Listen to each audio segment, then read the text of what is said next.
Hey guys, welcome back to Fantasy Tips. My name is Julian, and in today's episode, we're going to be talking about the injury report for week 1 of the fantasy hockey season. Before we get started, guys, please leave a like, subscribe, hit that notification bell. Really would appreciate all of your support. I recently hit my goal of 1,000 subscribers, and I set a new goal of 2,000 subscribers, and a lot of you gave me some pushback on that. It said, hey, you're going to hit 2,000 subscribers way too easily. It's not an ambitious goal. And you know what? You guys are right. I need to set a more ambitious goal. And that's why I will set a goal right now of 5,000 subscribers. Think we can hit that by the end of the season? I hope that we can hit that and even more. Without further ado, guys, let's jump right into the injury report. So we're going to be doing this in order of the teams alphabetically. So first on the list is Phil Kessel of the Arizona Coyotes, and the coach Andre Tourigny said Kessel should play Thursday for Arizona's first game, and that will continue Kessel's Iron Man streak. He's got a pretty long one at this point. Next is Vincent Trocheck of the Carolina Hurricanes, who was recently placed on IR. It looks like that was more of a paper transaction now because he was just taken off of IR, which means he's going to be ready for that first game for Carolina. He slotted in alongside Teravainen and Svechnikov, and also on that top power play, I'm expecting a very big season from Vincent Trocheck. Next is Devon Toews, who's a great player in categories leagues and leagues that count peripherals. Unfortunately, right now he's on IR. He went through shoulder surgery this offseason, and it doesn't look like he's going to be ready anytime too soon. I'd give him probably a couple of weeks at the very least. The coach isn't really giving us much of a timetable, so I would say at the very least expect him out of your lineup for a couple weeks. If you need a replacement, Boeser Byram is someone that you can grab if you're super desperate, but Byram right now is not even getting second power play time for Colorado, so he's not someone I'd be rushing to pick up if you're a Devon Toews owner. Next is Nathan MacKinnon, and he just tested positive for COVID-19. Luckily, he is vaccinated and he's asymptomatic, so he could get over it very quickly. But unfortunately, he's going to miss today's season opener against the St. Louis Blues. He could be back as early, though, as Saturday if he tests negative in time.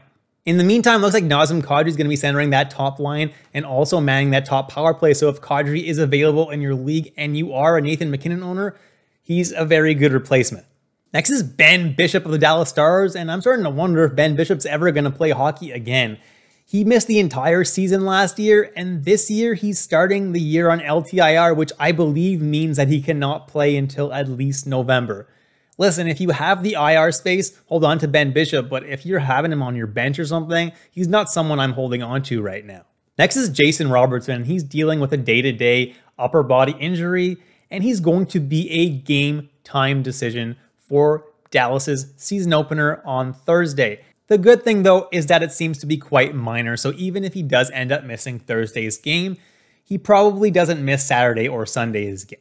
Next is Jakub Vrana, and it looks like he's going to be out for the next 4 months, which could set him out until the end of the Olympic break, which is a very long time, which is the end of February, so I'm not expecting him back much before that. If you got the IR space, if you have a lot of IR spots, you can hold on to Vrana. Otherwise, he's not someone I'm keeping on my team. Next is Ryan Nugent-Hopkins of the Edmonton Oilers, and he is perfectly fine. He had a day-to-day listing, just recently got removed from his status. He's going to play opening night alongside Leon Draisaitl. You got nothing to worry about here. Next is Quinton Byfield. He had a left ankle fracture, and that's going to leave him out indefinitely.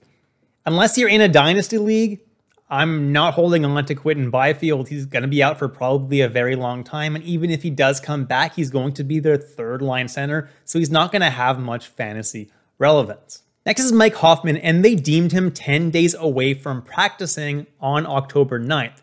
So the earliest he's going to start practicing is October 19th. If he starts practicing by the 19th and everything goes really well, he could possibly make a return in week 3 of the fantasy hockey season. I'm seeing more of a week 4 return date for Mike Hoffman, though. Next is Carey Price, and he's taking a mental health leave, and that's going to be at least 30 days for Carey Price. Could be a lot more. It's an indefinite leave. But at the very least, Jake Allen will be manning the crease for a whole month. If you own Carey Price, you might want to grab Allen if you haven't already, if he's still even available in your league, because he's going to be the starter in Montreal. The backup is Samuel Montembeault, and he has not looked good in the preseason, so Allen is going to see a lot of work. Next is Ty Smith, and he's currently on IR, but is eligible to be activated from IR for the season opener. I'm not a big fan of Ty Smith, but if you really, really want him on your team, he might be ready for that season opener. If he's not, and you're super desperate for a defenseman, PK Subban should be manning that second power play in Ty Smith's absence. Next is Semyon Varlamov, and he's currently doubtful for the season opener for the Islanders. And that makes sense, right? They have a great goalie in Ilya Sorokin. Why on earth would they play Semyon Varlamov when they have a great goalie that can take over anyway? There's no reason to rush him in. I think Sorokin's probably going to get all the starts the first week, honestly, though there is a chance that Varlamov does play one of the games. Next is Matt Murray of the Ottawa Senators, and he's dealing with an illness that has nothing to do with coronavirus, thank goodness. He is listed as questionable for the game. If I had to guess, he's probably playing the game, but if he doesn't end up playing, it'll be Anton Forsberg that probably gets the start. Next are Ryan Ellis and Rasmus Ristolainen, both dealing with relatively minor things from what I hear. Ellis is more likely to play, though, than Ristolainen because Ristolainen's actually been missing practices, so his thing could be a little bit more severe. Ellis, though, I think is a lock to play opening night. If either of these guys don't end up playing on their opening night and you're super desperate in a super deep league, Travis Sanheim can be grabbed. He might end up getting some of that second power play time that's going to go to him. Next is Kevin Hayes, who had abdominal surgery on September 27th. The earliest he's expected back is around November 2nd or so. That's his 6-week timetable. It's looking like it's going to be 6 weeks, maybe even a little bit less. He's already skating, he's already working out, which is great to hear. When he does come back, he'll be that second line center in Philadelphia and will have a decent amount of value. Right now, Derek Brassard is a second line center in Philadelphia, but I don't see him having that much value. Although if you're in a really deep league, not the worst pick in the world. Next are basically all the good players in Pittsburgh: Crosby, Malkin, and Guentzel. Disaster. Last night, oh boy, they played with almost no stars on their team. Crosby should be missing not too much more time. Expect him back pretty soon. Same thing with Jake Guentzel. Right now, he has COVID, but he could be back any day.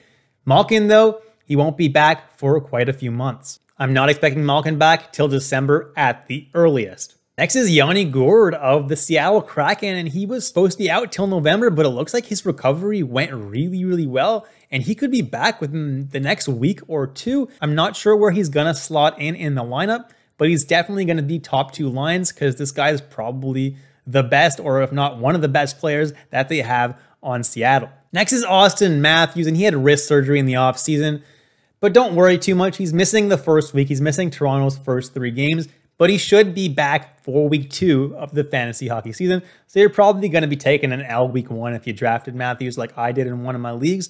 But hey, he's going to turn it on the whole season. I'm excited to see what Matthews can do. Next is Mitch Marner, and he left practice early. I'm not reading into that too much. Jason Spezza said that, hey, I don't think it's a very big thing. I think he's going to be good to go for opening night. So I think Marner is going to be ready. Expect him. Put him in your lineups. Next is Brock Boeser, who is on IR, but he's traveling with the team, so he could definitely still be there for opening night. I'm expecting him to play on opening night. If he doesn't, it's likely that Chiasson or Höglander will take his spot on the top line, but I think he's going to play. Next is Nick Backstrom, and it was announced today that he was moved to LTIR, so he's out till at least November. Hopefully, that's all he's out for. Right now, if you're desperate and you own Nick Backstrom and you really need a replacement for whatever reason, Lars Eller isn't the worst pick in the world. Still not someone I'm very high on, though. Next is Alexander Ovechkin. He wasn't skating for a few days and he resumed skating yesterday, which is a good sign. Is he going to play in the opener? I'm not sure. I'd call him a game time decision. If he doesn't, hopefully he'll be ready for the next one. Next is Blake Coleman. He's currently suspended for the only game that Calgary plays this week. After that game, though, Coleman will have served his suspension. If you're really desperate and you need a replacement for him and you're in a very, very deep league, Andrew Mangiapane will slot in on the second line in Calgary.